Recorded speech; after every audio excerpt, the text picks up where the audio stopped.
l'invité du mercredi. Conrad Baguidi, bonjour. Vous avez lancé la semaine dernière les travaux de la session extraordinaire des CES départementaux, respectivement dans les collines, le Zou, le Koufo et le Mono. En quelques mots, quels sont vos sentiments? Nous constatons une grande utilité de notre tournée, de notre parcours pour ces 4 départements. C'est vraiment quelque chose qui était bien choisi. Du point de vue de l'organisation pratique sur le terrain, qu'est-ce qui vous réjouit ou vous déçoit jusque-là? Alors, c'est la première fois que les conseils économiques et sociaux départementaux font leur session extraordinaire.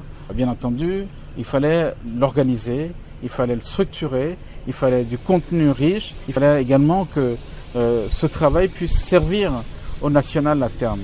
Donc, nous sommes en train de vivre la mise en œuvre de ce choix-là, d'Assa à Abomey. Nous avons fait des améliorations, on a fait même des optimisations. De Abomey à Plakoué, nous nous sommes sentis effectivement vraiment huilés. Et là, c'est totalement quelque chose maintenant qui est bien structuré.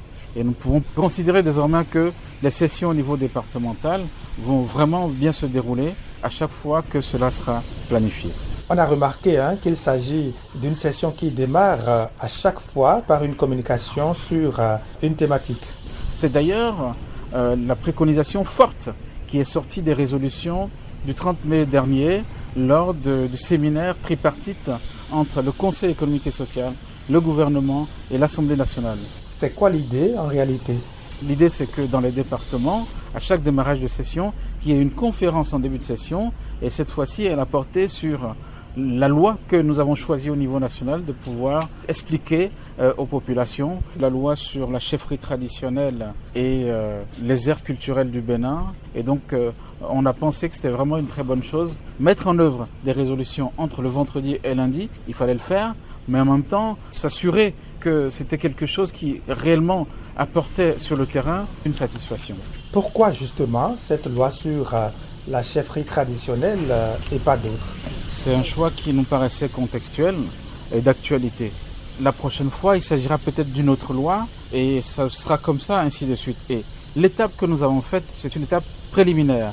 Les conseillers départementaux vont prendre le relais pour descendre dans les territoires et continuer ce travail-là, car il est souvent dit que nul n'est censé ignorer la loi.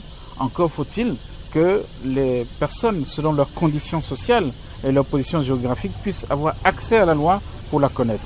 Donc c'est pour ça qu'il y a toute l'utilité du CES dans cette nouvelle attribution qui lui a été conférée. Comme cible à qui la loi est expliquée, il y a des élus locaux, mais surtout des têtes couronnées, sages et notables. Et parfois, les débats sont houleux avec des participants visiblement mécontents de la loi. Il y a des endroits où certaines personnes espéraient que leur royaume soit reconnu, ou bien les royaumes, ou bien les chefferies supérieures, ou bien les chefferies coutumières. Ça n'est pas toujours le cas, puisqu'il y a un travail scientifique qui a été fait derrière.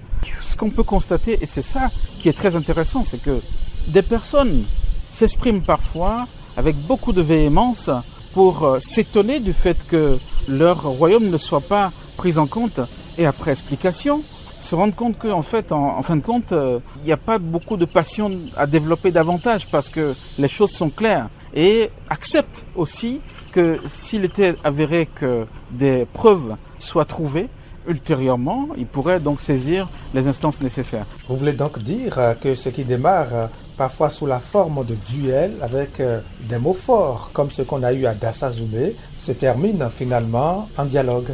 On est vraiment dans un climat de dialogue, dans un climat apaisé, et ô combien il était nécessaire que le CES dispose de cette attribution-là, ô combien c'était nécessaire que le CES puisse avoir la possibilité de descendre dans les territoires et d'expliquer les choses. La République fonctionnera forcément beaucoup mieux.